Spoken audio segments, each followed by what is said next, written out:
Hello दोस्तों, welcome back to your own channel share वाला। तो आज हम बात करने वाले हैं easy trip planners limited IPO के बारे में। आई नो थोड़ा लेट हो गया है, आज सेकेंड डे है आईपीओ का। कल स्टार्ट हो गया था आईपीओ का सब्सक्रिप्शन और कल यानी कि 10 मार्च को लास्ट डेट है। बट एनीवेज मैं आप लोगों के लिए एक्सक्लूसिव इंफॉर्मेशन लेके आया हूं इस पर्टिकुलर कंपनी के बारे में, जो आपको हेल्प करेगा ये डिसाइड करने में कि आपको ये पर्टिकुलर आईपीओ को सब्सक्राइब करना चाहिए या नहीं करना चाहिए। लिस्टिंग गेन आपको मिलेगा नहीं मिलेगा, कंपनी के फाइनेंशियल्स क्या हैं, फंडामेंटल्स क्या हैं, इन सभी बातों पे हम डिस्कस करेंगे। तो बने रहिए हमारे साथ वीडियो के एंड तक। तो दोस्तों, कंपनी का नाम है इजी ट्रिप प्लानर्स लिमिटेड। 8 मार्च से 10 मार्च तक इसका आईपीओ सब्सक्रिप्शन ओपन हो रहा है। आज सेकेंड डे है, 9 मार्च, कल लास्ट डेट है। तो 8 से 10 के बीच में आपको सब्सक्रिप्शन कर लेना है जो भी इस पर्टिकुलर आईपीओ को लेना चाहते हैं। आगे बात करते हैं। आईपीओ का ओपनिंग डेट 8 मार्च है, जो मैंने अभी आपको बता दिया है। क्लोजिंग डेट है 10 मार्च, जो कि कल है। बेसिस ऑफ अलॉटमेंट, मतलब कि अलॉटमेंट आपको मिला नहीं मिला, वो आपको 16 मार्च को पता चल जाएगा।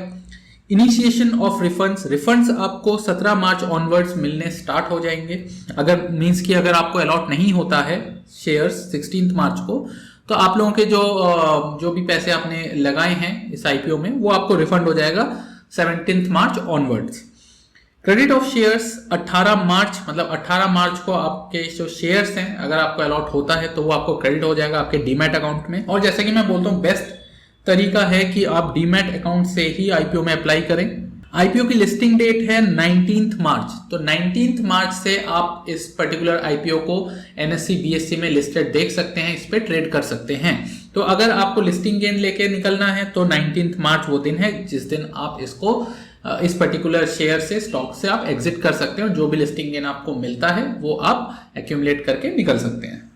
बात करें वैल्यूज की, तो सबसे पहले मैं एक इनिशियल आपको डिस्क्रिप्शन दे रहा हूं इस पर्टिकुलर आईपीओ के बारे में, उसके बाद हम कंपनी के डिटेल्स पे बात करेंगे। तो वैल्यूज की बात करें तो फेस वैल्यू है ₹2 पर इक्विटी शेयर। प्राइस बैंड रखा गया है 186 टू 187। मिनिमम क्वांटिटी है 80 शेयर्स, मतलब 1 लॉट आपको मिनिमम लेना ही होता है जैसा आपको पता है, और 1 लॉट में 80 शेयर्स हैं। इनिशियल शेयर सेल है 510 करोड़ का, मतलब कि 510 करोड़ ये लोग रेज करना चाह रहे हैं इस पर्टिकुलर आईपीओ के थ्रू। तो चलिए कंपनी के डिटेल्स थोड़ा सा हम देख लेते हैं। तो इजी ट्रिप प्लानर लिमिटेड जो कंपनी है, दिस वाज फाउंडेड इन 2008। तो 2008 में ये कंपनी फाउंड किया गया था।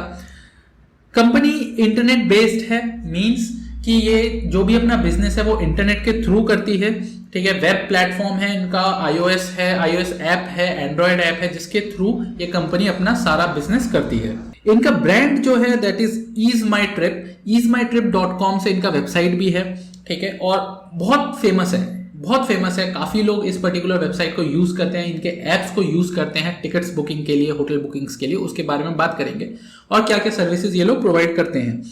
तो ये बहुत फेमस वेबसाइट है, बहुत फेमस ब्रांड है, और इंडिया में काफी ज्यादा बुकिंग्स इस पर्टिकुलर वेबसाइट के थ्रू होती हैं। ये एक ऑनलाइन ट्रैवल एजेंसी है, मतलब ट्रैवल सेक्टर में ये पर्टिकुलर कंपनी काम करती है।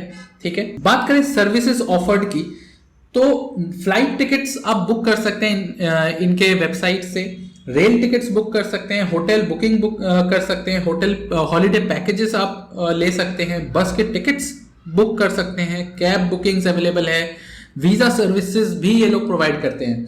तो बेसिकली 7 डिफरेंट सर्विसेज ये प्रोवाइड करते हैं मेजरली।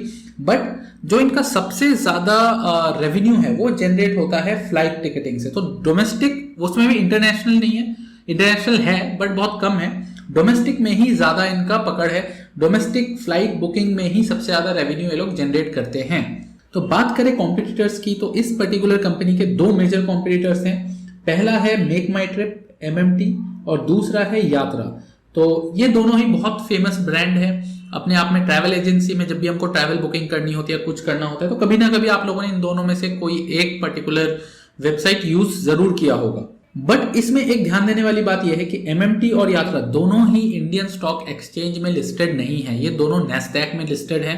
तो ये चीज इजी ट्रिप प्लानर्स को एक एडवांटेज देती है कि इनका कोई कॉम्पिटिटर है ही नहीं इंडियन स्टॉक एक्सचेंज में। मार्केट में है, मतलब इंडिया में है, बट स्टॉक मार्केट में इनका कोई कॉम्पिटिटर नहीं है। साथ ही साथ ये जो दोनों कंपनीज हैं एमएमटी और यात्रा, ये दोनों लॉस मेकिंग कंपनीज हैं। ठीक है, लॉस मेकिंग कंपनीज है, अभी ये लोग लॉस में चल रहे हैं। वहीं बात करें इजी ट्रिप प्लानर्स की, तो इजी ट्रिप प्लानर्स एक लौती ऐसी कंपनी है इस पर्टिकुलर सेक्टर में जो कांस्टेंट प्रॉफिट मेकिंग कर रही है। हर साल ये प्रॉफिट बना रहे हैं और इनकी प्रॉफिट ग्रो हो रही है। ऐसा नहीं है कि फिक्स्ड है, ठीक है, जितना पिछले साल हुआ उतना ही इस साल हो रहा है, ऐसा नहीं है। हर साल इनके जो प्रॉफिट में इजाफा है वो काफ़ी अच्छे रेट से आगे बढ़ रहा है, रेवेन्यू अच्छे रेट से जनरेट हो रहा है। उस बारे में हम डिस्कस करेंगे आने वाले स्लाइड्स में। बात करें डिस्ट्रीब्यूशन चैनल की, तो 2008 में जब ये कंपनी लॉन्च हुई थी उस टाइम ये कंपनी B2B2C में अपना बिजनेस करती थी, मतलब बिजनेस टू कस्टमर। ये कंपनी के पास एजेंट्स थे, ट्रैवल एजेंट्स थे, और आज भी हैं इनके पास ट्रैवल एजेंट्स, और ट्रैवल एजेंट्स के थ्रू कस्टमर की बुकिंग्स ये लोग करवाते थे। तो ट्रैवल एजेंट्स जिनके पास कस्टमर का बहुत बड़ा बेस होता है वो लोग कस्टमर की बुकिंग्स लेते हैं और इजी ट्रिप प्लानर्स के थ्रू उसको बुक किया जाता है। तो ये एक इनका मेजर रेवेन्यू जनरेशन का तरीका था स्टार्टिंग के इनिशियल डेज में जब इन्होंने कंपनी स्टैब्लिश की थी। उसके बाद 2011 में इस कंपनी ने B2C भी स्टार्ट कर दिया, बिजनेस टू कस्टमर भी स्टार्ट कर दिया, जब इन्होंने अपना ब्रांड नेम से ईज माई ट्रिप से इन्होंने वेबसाइट बनाया, iOS ऐप बनाया और एंड्रॉयड ऐप बनाया।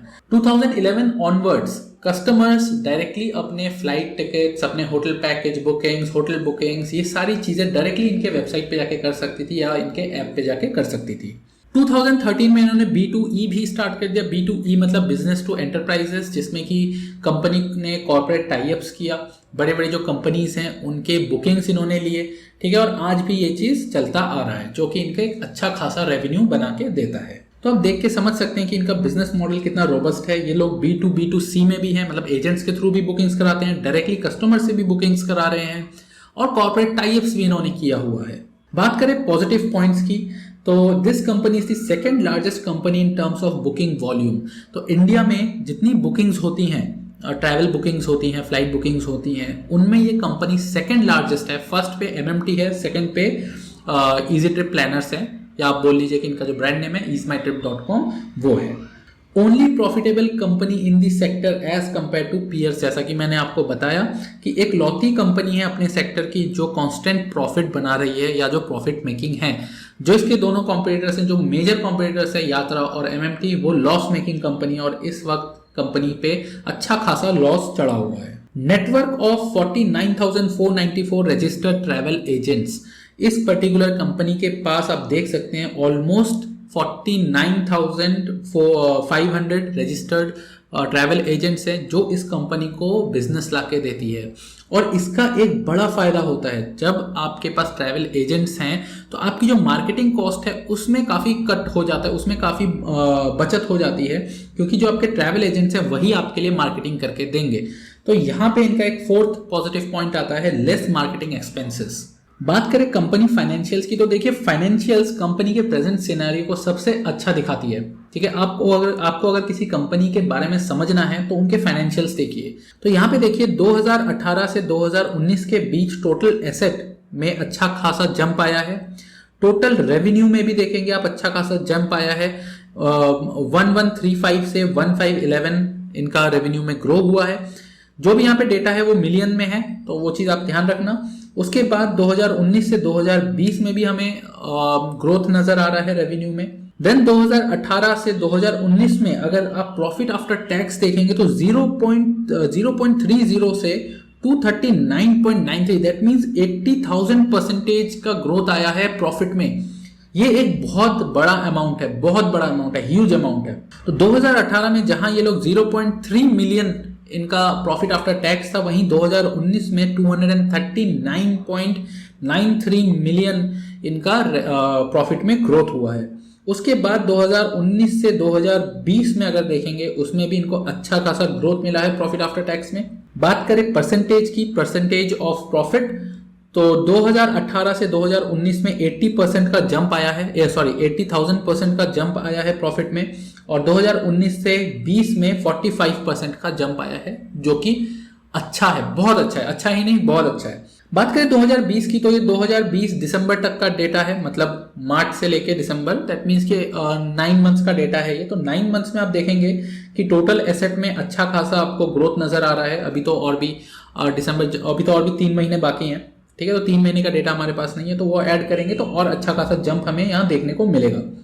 बात करें रेवेन्यू की, तो रेवेन्यू में थोड़ा बहुत मुझे लग रहा है रेवेन्यू में थोड़ा सा शायद इसके बराबर, मतलब 2020 के बराबर या थोड़ा बहुत कम आपको देखने को मिल सकता है। इसका रीजन वेल अंडरस्टूड है, कोविड, लॉकडाउन, ये सब चीज़ों के चलते सबसे ज़्यादा जो बिजनेस हैम्पर हुआ था वो था ट्रैवल, ठीक है। ट्रैवल टोटली बंद था, तो वैसे में कंपनी के रेवेन्यू में अगर थोड़ा बहुत नीचे हमें देखने को मिलता है या बराबर देखने को मिलता है तो उससे कुछ फर्क नहीं पड़ने वाला है। तो मार्च 2020 से दिसंबर 2020 तक में अगर आप देखेंगे प्रॉफिट आफ्टर टैक्स में आपको ज़्यादा कुछ डिफरेंस देखने को नहीं मिल रहा है, ऑलमोस्ट बराबर हो चुका है। पिछले जो फाइनेंशियल ईयर था उसके बराबर ऑलमोस्ट हो चुका है। और आने वाले 3 महीने का डेटा अगर इसमें इंक्लूड किया जाए, ठीक है, जो कि हमारे पास अभी अवेलेबल नहीं है, तो वो अगर इसमें इंक्लूड हो जाए तो मेरे हिसाब से ये 2019-20 का जो इनका प्रॉफिट था उसके बराबर ये हो जाएगा। और अगर थोड़ा बहुत नीचे होता भी है तो दैट डजंट मैटर यार, हमको पता है सबसे ज़्यादा जो सेक्टर को नुकसान हुआ था because of Covid, that is travel, ठीक है। तो ट्रैवल सेक्टर में सबसे ज़्यादा नुकसान हुआ था, ट्रैवल कंपनीज को बहुत नुकसान हुआ है, ह्यूज नुकसान हुआ है। वैसे में अगर ये कंपनी प्रॉफिट बना रही है तो दैट मीन्स कि इस कंपनी के फंडामेंटल्स बहुत स्ट्रांग है। तो कंपनी के फाइनेंशियल्स में मुझे एज सच कोई प्रॉब्लम नजर नहीं आ रहा है, फाइनेंशियल्स बहुत स्ट्रांग है, फंडामेंटल भी बहुत स्ट्रांग है कंपनी का। और इसको देखते हुए मुझे लगता है कि इस पर्टिकुलर आईपीओ में आप लोगों को इन्वेस्ट करना चाहिए। अच्छा खासा लिस्टिंग गेन आपको मिलेगा, प्लस लॉन्ग टर्म के लिए भी ये कंपनी अच्छी है, क्योंकि कंपनी कांस्टेंट प्रॉफिट बना रही है। तो लॉन्ग टर्म पर्सपेक्टिव से भी अगर आप लेंगे तो अच्छा खासा कंपनी है, क्योंकि इसका कोई कॉम्पिटिटर नहीं है। तो आने वाले टाइम में ये अपने सेक्टर का लीडर बन सकता है। इस time as per the booking volume, this company is the second largest company, and as per the revenue, this is the third largest company. तो objective of the IPO to achieve share listing benefits. Promoters 3 हैं इस particular company का, और यही इस company के founders भी हैं, निशांत पिट्टी, रिकांत पिट्टी एंड प्रशांत पिट्टी। निशांत पिट्टी एंड रिकांत पिट्टी के पास ऑलमोस्ट 49.8% एंड 49.6% शेयर्स हैं, और प्रशांत पिट्टी के पास 0.51% शेयर्स हैं। All are the founders of the company. 100% of the company shareholdings are with the promoters. तो 100% कंपनी के जो शेयर होल्डिंग्स हैं वो फिलहाल प्रोमोटर्स के पास है। They are selling 25.10 of their holding via IPO. तो ये लोग अपने होल्डिंग के 25.10% IPO के थ्रू सेल आउट कर रहे हैं। Post IPO, promoters will have 74.90 of the holding and 25.10% will go to the public. तो आईपीओ के बाद पोस्ट आईपीओ जो प्रोमोटर्स हैं इनके पास सिर्फ 74.90% ही शेयर होल्डिंग रहेगा, और जो पब्लिक है उसके पास 25.10% शेयर्स रहेंगे। बात करें सब्सक्रिप्शन स्टेटस की, तो कल यानी 8 मार्च को 2.3 टाइम्स ऑलरेडी ये ओवर सब्सक्राइब हो चुका था। रिटेल कोटा 7.29 टाइम्स सब्सक्राइब हो चुका था। कल की बात हम कर रहे हैं 8 मार्च की। NII की बात करें तो 0.04 टाइम्स ही सब्सक्राइब हुआ था कल, और QIB बिल्कुल भी सब्सक्राइब नहीं हुआ था। कल की बात कर रहे हैं हम। बात करें आज की, तो आज आपको एक बड़ा जंप देखने को मिलेगा रिटेल कोटा में। 32.71 टाइम्स रिटेल कोटा सब्सक्राइब हो चुका है, और इसको हम बोलेंगे ओवर सब्सक्राइब हो चुका है, क्योंकि सिर्फ 12.5% ही रिजर्व है रिटेल इन्वेस्टर्स के लिए। तो वैसे में ये retail quota already over subscribe हो चुका है। बात करें इस पर्टिकुलर आईपीओ की 7.2 टाइम्स ऑलरेडी ओवर सब्सक्राइब हो चुका है। ऑल्दो ये और थोड़ा इंक्रीज हो सकता है by the end of the day, क्योंकि इस टाइम जब मैं वीडियो बना रहा हूँ तो एग्जैक्ट जो आज के दिन का डेटा है वो नहीं आया है, ये मिड डे का डेटा है, ठीक है, 12 o'clock 1 o'clock तक का डेटा है। तो 7.2 टाइम्स ऑलरेडी ओवर सब्सक्राइब हो चुका है। Retail quota 32.7 times over subscribe हो चुका है। बात करें NII की तो 4.05 टाइम्स, और QIB 0.28 टाइम्स। 10th मार्च का डेटा 10th मार्च को पता चलेगा, मतलब कल पता चलेगा, बट एस्टिमेटेड है कि MTAR टेक्नोलॉजीज का जो आईपीओ था ऑलमोस्ट उसके बराबर ये जा सकता है, क्योंकि यहाँ देखिए, यहाँ मैंने MTAR का सब्सक्रिप्शन स्टेटस है। 3 मार्च को जब आईपीओ स्टार्ट हुआ था, सब्सक्रिप्शन स्टार्ट हुआ था, तो टोटल ये 3.6 टाइम्स सब्सक्राइब हुआ था और ये पर्टिकुलर कंपनी 2.3 टाइम्स सब्सक्राइब हुआ है पहले दिन। दूसरे दिन MTAR 10.27 टाइम्स सब्सक्राइब हुआ था। ये पर्टिकुलर कंपनी का IPO 7.2 टाइम्स सब्सक्राइब हुआ है, but this is mid day data, ठीक है, पूरे दिन का डेटा नहीं है। तो आई होप कि अगर पूरे दिन का डेटा हम लगाएंगे तो ऑलमोस्ट 10.27 के जो MTAR टेक्नोलॉजीज के सब्सक्रिप्शन था सेकेंड डे का, उसके आसपास ही पहुंच जाएगा। बात करें तीसरे दिन की, तो तीसरे दिन MTAR technologies 200.79 times over subscribe हुआ था और ऐसा ही कुछ वैल्यू हमें इसमें देखने को मिल सकता है कल के दिन। बात करें रिटेल कोटा की, तो रिटेल कोटा में आप देखेंगे कि रिटेल कोटा की जो सब्सक्रिप्शन है वो इस पर्टिकुलर IPO में, मतलब इजी ट्रिप प्लानर्स के IPO में ज्यादा है एज कंपेयर टू MTAR। तो पहले दिन रिटेल कोटा MTAR में 6.9 टाइम्स सब्सक्राइब हुआ था और यहाँ पे इस पर्टिकुलर कंपनी में 7.29 टाइम्स ऑलरेडी पहले दिन सब्सक्राइब हो चुका था। दूसरे दिन MTAR में 16.5 टाइम्स सब्सक्राइब हुआ था और इस पर्टिकुलर कंपनी में 32.7 टाइम्स सब्सक्राइब हुआ है। बात करें कल की, तो 28.4 थर्ड मतलब तीसरे दिन MTAR में सब्सक्राइब हुआ था और इस पर्टिकुलर IPO में मुझे लगता है, इस पर्टिकुलर कंपनी में मुझे लगता है कि इस पर्टिकुलर वैल्यू को ये क्रॉस करेगा ही करेगा। सब्सक्रिप्शन स्टेटस को देखते हुए तो लग रहा है कि अच्छा खासा लिस्टिंग गेन दे सकता है। तो अब सबसे बड़ा क्वेश्चन, लिस्टिंग गेन मिलेगा या नहीं मिलेगा? तो मेरे हिसाब से कंपनी के फंडामेंटल्स को देखते हुए, फाइनेंशियल्स को देखते हुए और सब्सक्रिप्शन स्टेटस को देखते हुए आज तक का लिस्टिंग गेन इसमें पक्का है। मुझे लग रहा है 100% इसमें चांसेस हैं कि आप लोगों को लिस्टिंग गेन मिलेगा। कितना मिलेगा दैट डिपेंड्स, मे बी मेरे हिसाब से आई थिंक 30-40% लिस्टिंग गेन तो इसमें मिलना ही चाहिए। जिस हिसाब से ये सब्सक्राइब हो रहा है, जिस हिसाब का इसका फंडामेंटल या फाइनेंशियल स्टेटस है, उस हिसाब से 40% की उम्मीद आप रख सकते हैं। अगर बहुत ज़्यादा ओवर सब्सक्राइब हो जाता है, 200 या 300 टाइम्स के आसपास पहुंच जाता है, तो आपको और अच्छा खासा लिस्टिंग गेन देखने को मिल सकता है। और बाकी मार्केट के सेंटीमेंट के ऊपर भी कहीं ना कहीं डिपेंड करता है, ठीक है, लिस्टिंग गेन। तो अगर मार्केट पॉजिटिव रहा आने वाले कुछ टाइम में, मतलब आने वाले 1 वीक के अंदर अगर मार्केट में कोई बहुत मेजर क्रैश नहीं आता है, तो आपको अच्छा खासा इसमें लिस्टिंग गेन मिल सकता है। लॉन्ग टर्म के लिए भी ये पर्टिकुलर स्टॉक आप होल्ड कर सकते हैं, अच्छा खासा आपको प्रॉफिट बना के दे सकता है। तो multiple accounts, multiple demat account से जब भी आप अप्लाई करते हैं किसी पर्टिकुलर IPO के लिए, तो ट्राई कीजिए कि मल्टीपल डीमैट अकाउंट से आप लोग अप्लाई करें, जिससे कि आपके जो चांसेस हैं अलॉट होने के वो ज़्यादा हो जाए।